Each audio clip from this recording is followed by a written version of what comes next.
بسم اللہ الرحمن الرحیم۔ السلام علیکم۔ اس ویڈیو میں ہم کتاب احیاء العلوم جلد نمبر 3 یعنی بک نمبر 3 کو آگے کنٹینیو کریں گے۔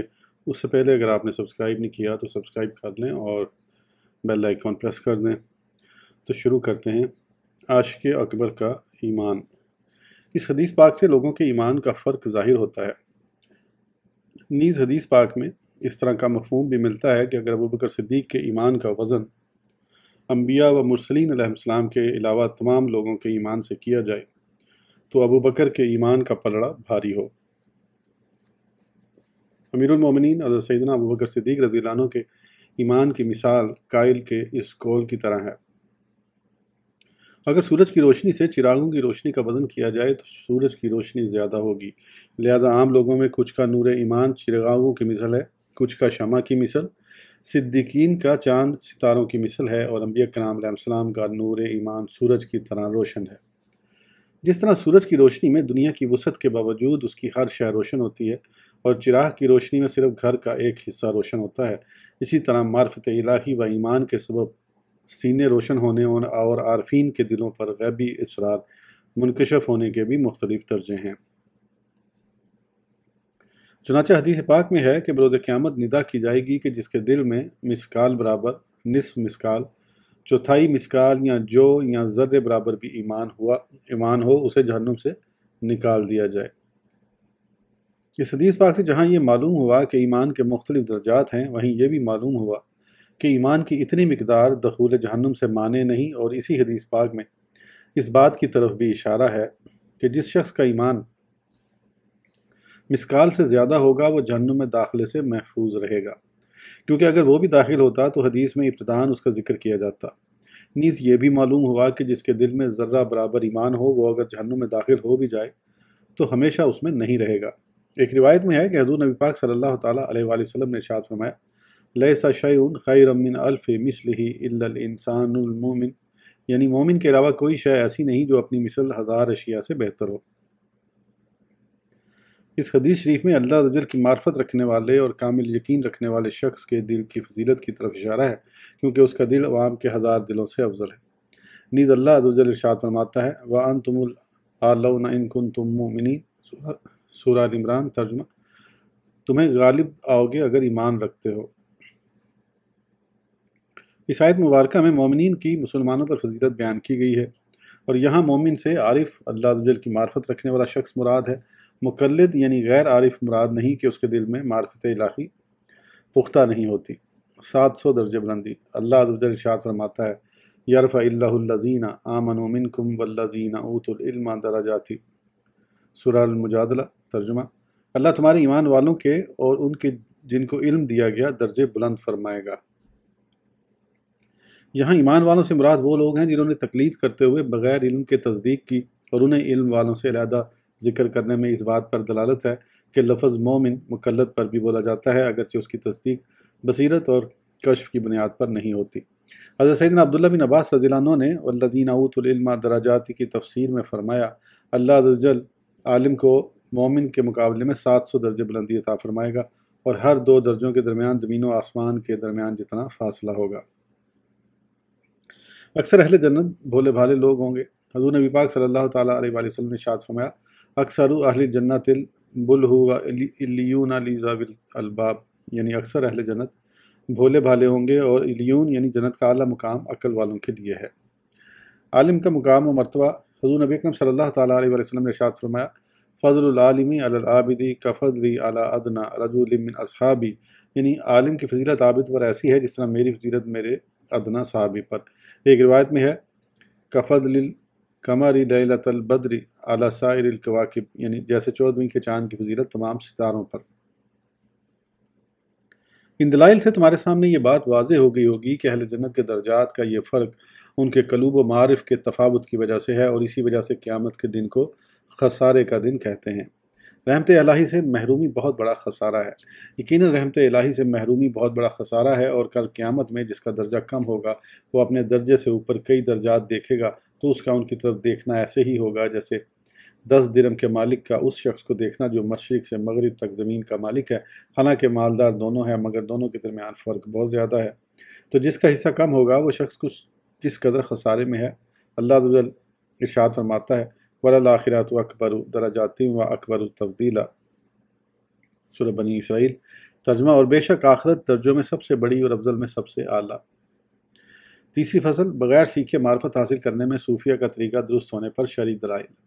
جس کے سامنے بطریق الہام کوئی چیز منکشف ہو، اگرچہ تھوڑی ہو، اور اسے معلوم نہ ہو کہ یہ دل میں کیسے آئی اور اس کا سبب کیا ہے، تو راستہ درست ہونے کے سبب وہ عارفی کہلائے گا۔ اور جو اپنے اندر اس کیفیت کو نہ پا سکے، اسے بھی دل سے اس کی تصدیق کرنی چاہیے، کیونکہ انسان میں معرفت کا درجہ کمیاب ہے، اور اس پر شرعی دلائل، تجربات اور حکایات بھی گواہ ہیں۔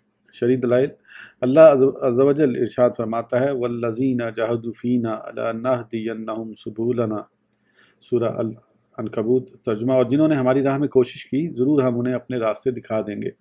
تو بغیر علم سیکھے عبادت پر ہمیشگی کے سبب دل سے جو بھی حکمت کی بات ظاہر ہوتی ہے، وہ بطریق کشف و الہام ہوتی ہے۔ چنانچہ اللہ عز و جل کے پیارے حبیب صلی اللہ تعالیٰ علیہ وآلہ وسلم نے ارشاد فرمایا، جو شخص اپنے علم پر عمل کرتا ہے، اللہ عز و جل اسے ان چیزوں کا علم بھی عطا فرما دیتا ہے جنہیں وہ نہیں جانتا۔ ایک روایت میں ہے، اور اسے عمل کی توفیق عطا فرماتا ہے حتیٰ کہ وہ جنت کا مستحق ہو جاتا ہے، اور جو اپنے علم پر عمل نہیں کرتا وہ تکبر میں مبتلا ہو جاتا ہے، اور اسے عمل کی توفیق نہیں دی جاتی حتیٰ کہ وہ جہنم کا مستحق ہو جاتا ہے۔ اللہ تعالیٰ ارشاد فرماتا ہے وَمَن يَتَّقِ اللَّهَ يَجْعَل لَّهُ مَخْرَجًا، سورہ الطلاق۔ ترجمہ، اور جو اللہ سے ڈرے، اللہ اس کے لیے نجات کی راہ نکال دے گا، یعنی وہ خیالات کی الجھنوں اور شکوک و شبہات سے نکل جائے گا۔ وَيَرْزُقْهُ مِنْ حَيْثُ لَا يَحْتَسِبُ، سورہ الطلاق۔ ترجمہ، اور اسے وہاں سے روزی دے گا جہاں اس کا گمان نہ ہو، یعنی اللہ عز و جل اسے بغیر سیکھے علم اور بغیر تجربے کے سمجھداری عطا فرماتا ہے۔ ارشاد باری تعالیٰ ہے یا ایھا الذین آمنوا ان تتقوا اللہ یجعل لکم فرقانا، سورہ الانفال۔ ترجمہ، اے ایمان والو، اگر اللہ سے ڈرو گے تو تمہیں وہ دے گا جس سے حق کو باطل سے جدا کر لو۔ اس آیت مقدسہ کی تفسیر میں ایک قول ہے کہ وہ تمہیں نور عطا فرمائے گا جس کے سبب حق و باطل میں امتیاز کیا جا سکتا ہے اور شکوک و شبہات کے اندھیروں سے نکلا جا سکتا ہے۔ یہی وجہ ہے کہ حضور نبی کریم صلی اللہ تعالیٰ علیہ وآلہ وسلم دعا میں نور کے سوال کی کثرت فرماتے۔ چنانچہ نور کی دعا مروی ہے کہ آپ صلی اللہ تعالیٰ علیہ وآلہ وسلم اکثر یہ دعا فرماتے، اللہم آتنی نورم وزدنی نورم واجعل لی فی قلبی نورم وفی قبری نورم وفی سمعی نورم وفی بصاری نورن، یعنی اے اللہ عز و جل مجھے نور عطا فرما اور اس میں اضافہ فرما، میرے دل میں، میری قبر میں، میرے کانوں میں، میری آنکھوں میں نور پیدا فرما۔ حتیٰ کہ آپ صلی اللہ تعالیٰ علیہ وآلہ وسلم نے اپنے بال، جلد، گوشت، خون اور ہڈیوں کے لیے بھی نور کی دعا فرمائی۔ شرح صدر سے مراد مروی ہے کہ بارگاہ رسالت میں سوال ہوا کہ اس آیت مبارکہ افمن شرح اللہ صدرہ للاسلام فہو علی نور من ربہ، سورہ الزمر۔ ترجمہ، تو کیا وہ جس کا سینہ اللہ نے اسلام کے لیے کھول دیا تو وہ اپنے رب کی طرف سے نور پر ہے؟ میں شرح صدر سے کیا مراد ہے؟ تو آپ صلی اللہ تعالیٰ علیہ وآلہ وسلم نے ارشاد فرمایا، یہ وسعت و کشادگی ہے کہ جب دل میں نور ڈالا جاتا ہے تو وہ کشادہ ہو جاتا اور کھل جاتا ہے۔ حضور نبی کریم صلی اللہ تعالیٰ علیہ وآلہ وسلم نے حضرت سیدنا عبداللہ بن عباس رضی اللہ عنہما کے لیے یوں دعا فرمائی، اللہم فقہہ فی الدین وعلمہ التاویل، یعنی اے اللہ عز و جل اسے دین کی سمجھ اور تفسیر کا علم عطا فرما۔ امیر المومنین حضرت سیدنا علی المرتضیٰ کرم اللہ وجہہ نے فرمایا، ہمارے پاس کوئی ایسی بات نہیں جسے حضور نبی پاک صلی اللہ تعالیٰ علیہ وآلہ وسلم نے ہمیں راز کے طور پر بتائی ہو، مگر یہ کہ اللہ عز و جل کسی بندے کو اپنی کتاب کا فہم یعنی سمجھ عطا فرما دیتا ہے۔ یہ فہم سیکھنے سے نہیں آتا، جیسا کہ آیت طیبہ یؤتی الحکمۃ من یشاء، سورہ بقرہ۔ ترجمہ، اللہ حکمت دیتا ہے جسے چاہے کی تفسیر میں کہا گیا ہے کہ اس میں حکمت سے مراد قرآن کا فہم ہے۔ نیز ارشاد باری تعالیٰ ہے فَفَهَمْنَهَا سلیمان، سورہ الانبیاء۔ ترجمہ، ہم نے وہ معاملہ سلیمان کو سمجھا دیا۔ تو آپ علیہ السلام پر جو کشف ہوا اسے فہم سے تعبیر کیا گیا۔ رسول کریم صلی اللہ تعالیٰ علیہ وآلہ وسلم نے جب یہ آیت تلاوت فرمائی تو صحابہ نے عرض کیا، یا رسول اللہ صلی اللہ تعالیٰ علیہ وآلہ وسلم، سینے کا کھلنا کس طرح ہوتا ہے؟ فرمایا کہ جب نور قلب میں داخل ہوتا ہے تو وہ کھلتا ہے اور اس میں وسعت ہوتی ہے۔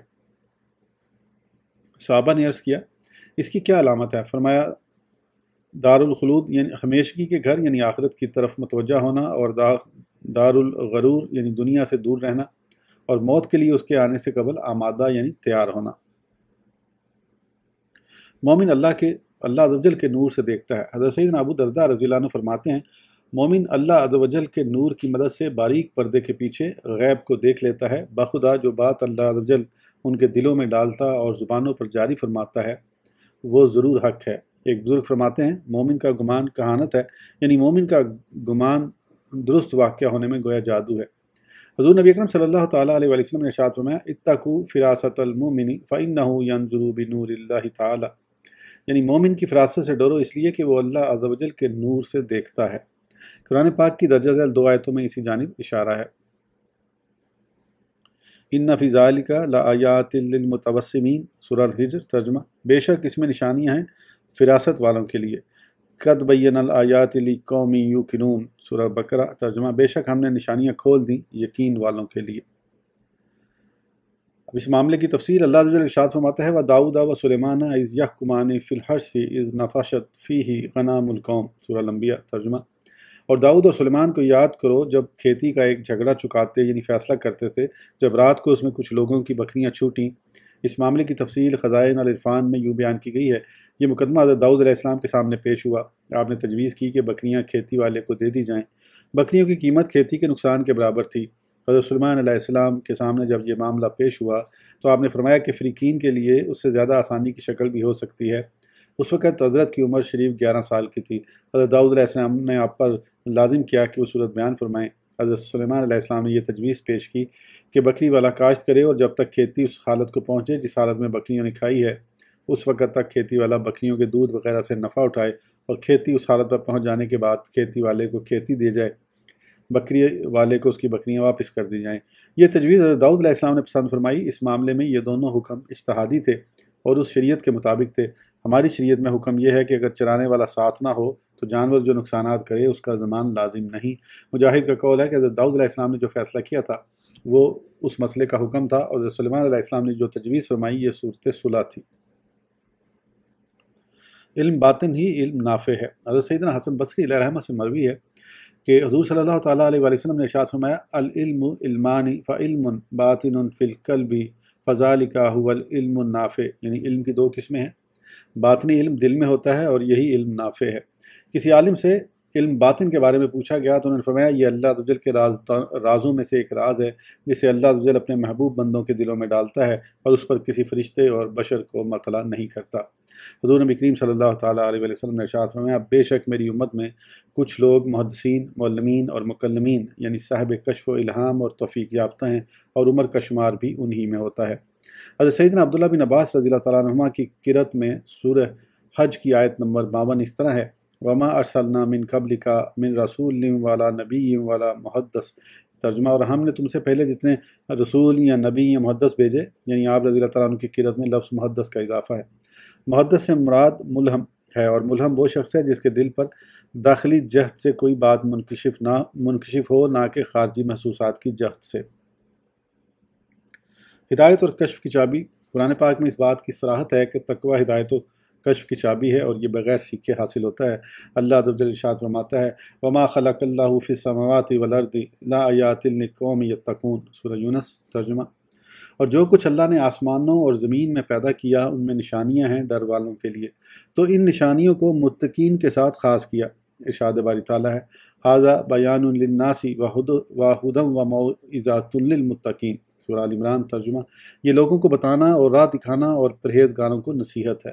علم ربانی، حضرت سیدنا ابو یزید بسطامی وغیرہ بزرگان دین رحمۃ اللہ المبین فرماتے ہیں عالم وہ نہیں جو کتاب سے یاد کر لے اور جب یاد کیا ہوا بھول جائے تو جاہل ہو جائے، بلکہ عالم تو وہ ہے جو درس و حفظ کے بغیر ہی جب چاہتا ہے اپنے رب سے علم حاصل کر لیتا ہے۔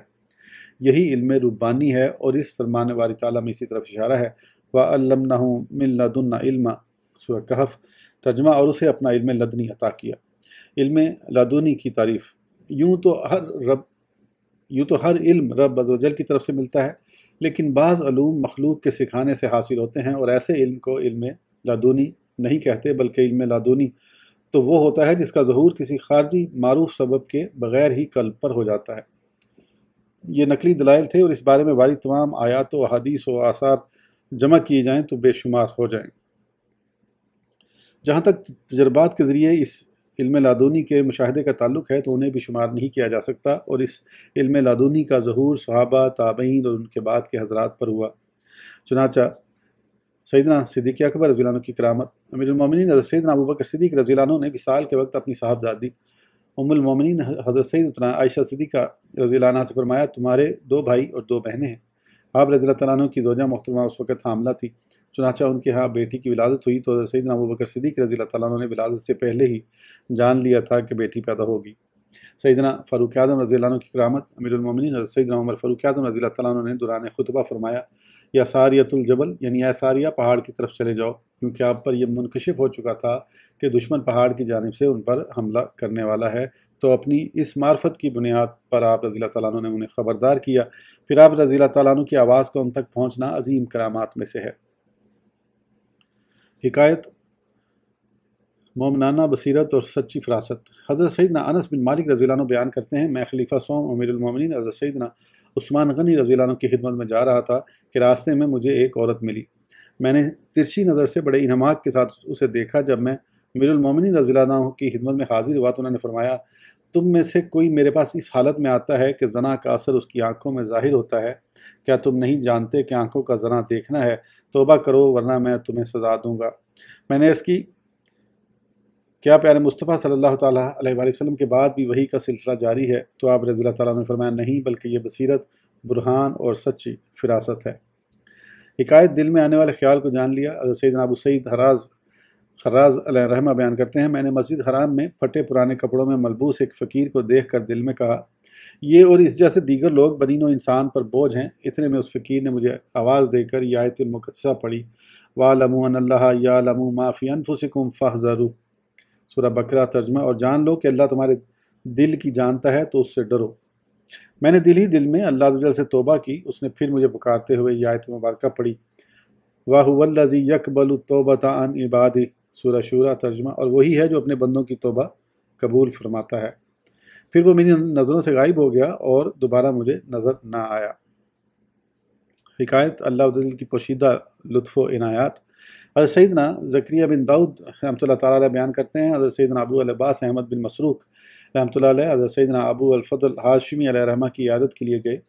حضرت سیدنا ابو الفضل ہاشمی علیہ رحمہ عیالدار تھے اور ان کے گزر اوقات کا بظاہر کوئی سبب معلوم نہ تھا۔ حضرت سیدنا ابو العباس احمد بن مسروق رحمہ اللہ فرماتے ہیں جب میں اٹھا تو میں نے دل میں سوچا کہ یہ شخص کہاں سے کھاتا ہوگا۔ اتنے میں انہوں نے بلند آواز سے فرمایا اے ابو العباس اس گھٹیا خیال کو دل میں جگہ نہ دو، کیونکہ اللہ عز و جل کی پوشیدہ لطف و عنایات بھی ہوتی ہیں۔ اس ویڈیو کے لیے اتنا ہی، پھر انشاءاللہ اگلی ویڈیو میں آگے کنٹینیو کریں گے۔ اس وقت تک کے لیے اجازت دیجیے، سبسکرائب کرنا نہ بھولیں۔ اللہ حافظ۔